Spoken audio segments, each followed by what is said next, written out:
Hi everybody, it's me, GhostCritic, here with another comic book Christmas countdown. I'm up to number 6 and narrowly missing out on my top 5, but nevertheless a great recommendation for me to go out and find.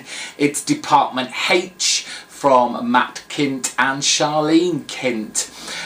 Created at the beginning as what started to be more of a locked room murder mystery. Whether this was intentionally Matt Kindt's idea, but it does seem to have morphed somewhat into more of a kind of survival tale set underwater. And when I say it's set underwater, I mean deep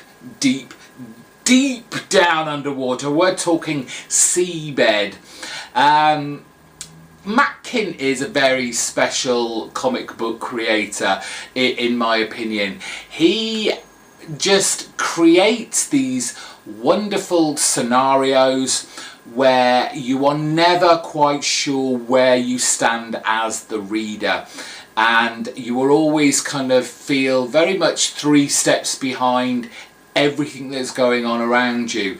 And this is by no means any different with Department H, where we have our kind of lead young lady here whose father has been murdered in this science lab at the bottom of the ocean, and she has gone down to find out who has killed her father.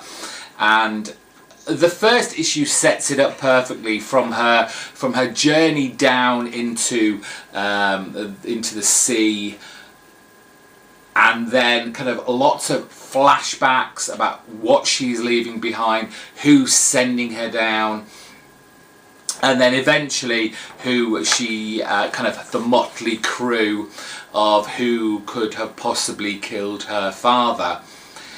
The great thing I like about Matt Kindt is that there seems to be, it's almost a kind of childish innocence about his books.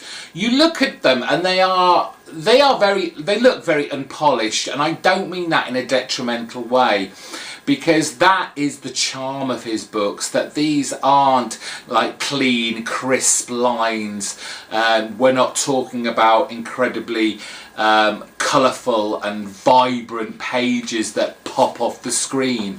This is all kind of hand painted and the more muted colour and on matte paper, so it just feels just that less, I want to say the word fake. There's a realness about his books that I love so much. There's an authenticity, and you really kind of not identify, but you see the characters and you understand who they are and where they're all coming from and why they are like they are. And Matt Kindt sets it all up so well in this book. It's been a firm favourite with mine. There's been much chaos gone through the whole of this series, and you do just wonder how much of the clues that you're missing in finding out and discovering who this actual killer is. I love this book. I fully recommend you go out and and give this book a try. Find the trade. I'm sure you will enjoy this lovely underwater tale.